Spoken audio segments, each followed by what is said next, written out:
Zbog sve učestalijih primjedbi na ponašanje zaposlenih u gradskoj upravi i opštinskim administracijama, gradonačelnik Beograda Dragan Đilas uputio je otvoreno pismo građanima u kojima ih poziva da sve primjedbe upute na telefone dežurnih službi. Zaposleni u gradskim službama uvređeni su Đilasovim pismom. Gradonačelnik je jedno pismo okačio u svakoj gradskoj službi koja komunicira sa građanima, dok je drugo sa imenom i prezimenom dobio svaki službenik. Inspirisan primjerom službenice koja je 2 sata ranije napustila radno mesto, Đilas je zaposlenima u gradu poručio da to više neće tolerisati, a građanima da od sada imaju telefon na koji mogu da se žale. Ja očekujem, verujte mi, da ako piše na vratima ponedeljkom i sredom se primaju stranke od 1 do 3, onda osim, ne daj Bože, smrtnog slučaja, nema opravdanja. Od 1 do 3, 2 dana nedeljno mora se sedi tamo.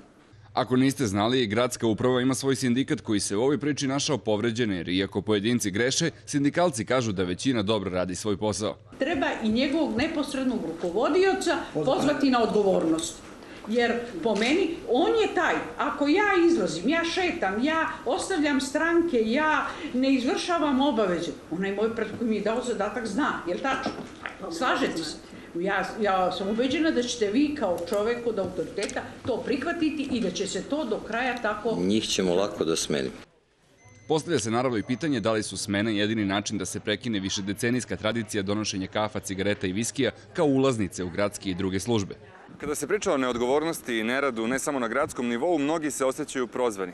Međutim, građani smatraju da su se stvari, kada je reč o gradskim šalterima, promenile. U nekim opštinama, poput Savskog Venca, šalteri bez stakala i službenici koji moraju da poštuju pravila učinili su da se redovi lakše podnose. Super. Ja sam pre 5 minuta ušla, sad izašla i gotovo. U Rakovici izvanredno.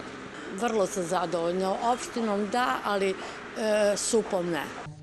Gradonačelnik kaže da su plate u Beogradu veće nego u republičkim službama i da tu nema mesta žalbama, ali i elektronska uprava i zajedničke baze podataka donele bi još po koji osmeh na šaltere, što bi većini Beograđana u mnogome olakšalo dan.